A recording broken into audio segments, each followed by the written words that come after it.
We've seen Donald Trump picking pretty crypto-friendly picks in the form of his AI czar and in the form of his SEC chair. Where does that likely change in the regulatory stance in the US leave you at Binance?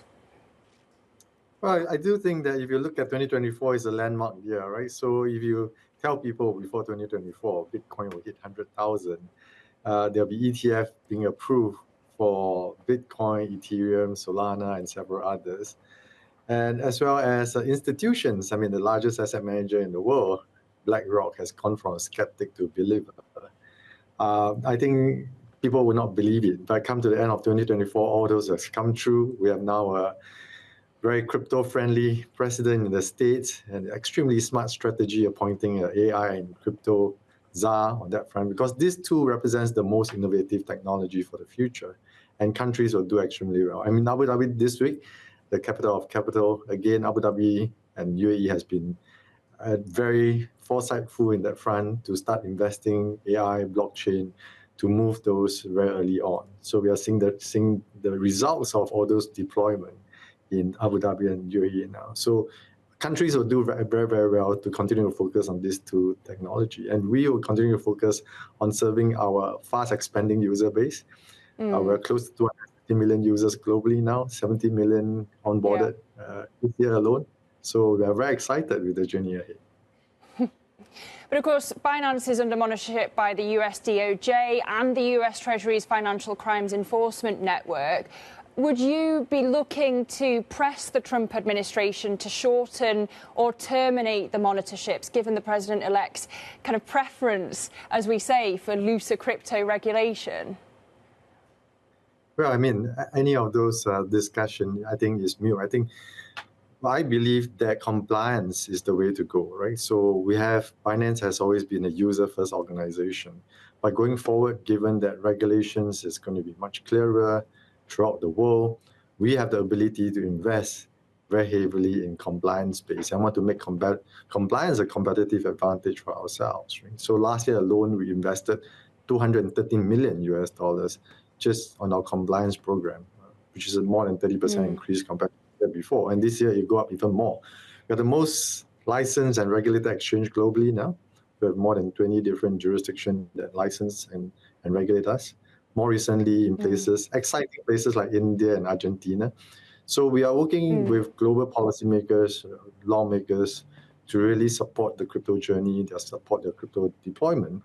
And we continue to work very closely with US monitors on that front to continue to see whether there are areas that we can enhance the program further. I think it's a good competitive advantage. We are able to invest in places that our competitors are not being able to invest in.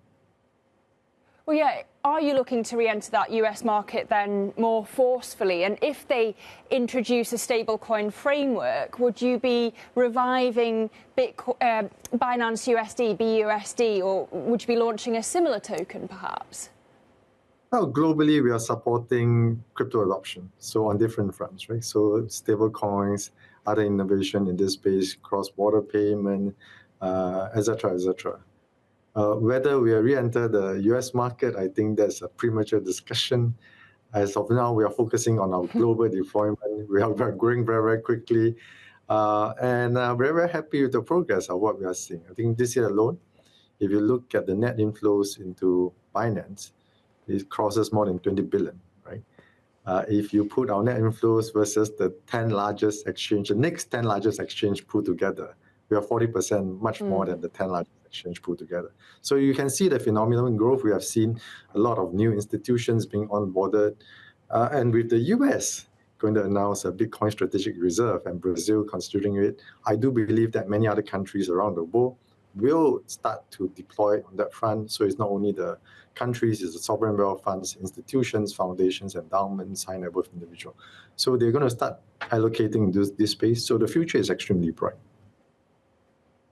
Well, so you've been in post for just over a year now, Richard. I wonder what you would say are the biggest changes you've implemented in that time. And as you look ahead, are you planning to add more independent advisors to your board, for example? Well, we have a strong board of directors today. We have board of directors of 7, 3 independent directors with an independent chairman. So we are in a very good place in terms of corporate structure. I think we have really moved from a founder, CEO-led company to a board-led company. So the senior management of the company work very closely with the board of directors to chart the strategy and the deployment of the company going forward, right? And we are continuing to move from strength to strength. We have not only focused on our investors, our users, we invest a lot into security, and I mentioned compliance, and all those are key areas. I mean, this year alone, you see plenty of exchanges being hacked around the world, right? So Japan, WazirX in India, Indodex in Indonesia, BTC Turk, and the list goes on. So this is an area that we focus a lot of attention to. I mean, we are the exchange that set aside more than 1 billion just to compensate users just in the event of untoward event of a security hack, right, on that front in the form of SAFU fund. So we go beyond what many regulators prescribe in terms of user protection and helping our users detect fraud and scams on that front, helping them avoid 2.4 billion in terms of potential losses just for the first half of this year. So these are areas that we paid a lot of attention to, and we're very proud of all those things that we've done.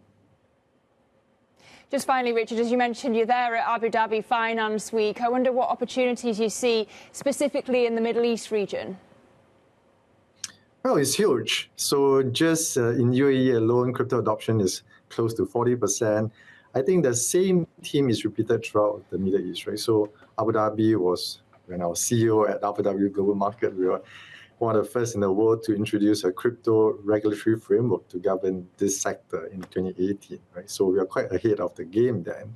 And you can see Abu Dhabi continue to grow by leaps and bounds on the blockchain, crypto, as well as the AI space, right? So I think that same theme is repeated throughout the Middle East, in Bahrain, in Dubai, and the rest of Middle East, very young demographics, tech savvy, people understand crypto. So, and there are many parts of Middle East, South Africa region where financial inclusion is low, where crypto becomes the only means that people can make payments, can get access to the bank sort of payment system. They can have a store of wealth in the form of stable coins or crypto, and they're much better off. I traveled the region quite extensively, and people come up to thank me in the last few years going through hyperinflationary situation where their domestic fiat currency depreciated sharply. Their family well-being is preserved by holding on to crypto and stable coins. Right? So I have many of these stories repeated throughout the Middle East and throughout the world when I visit many of these countries.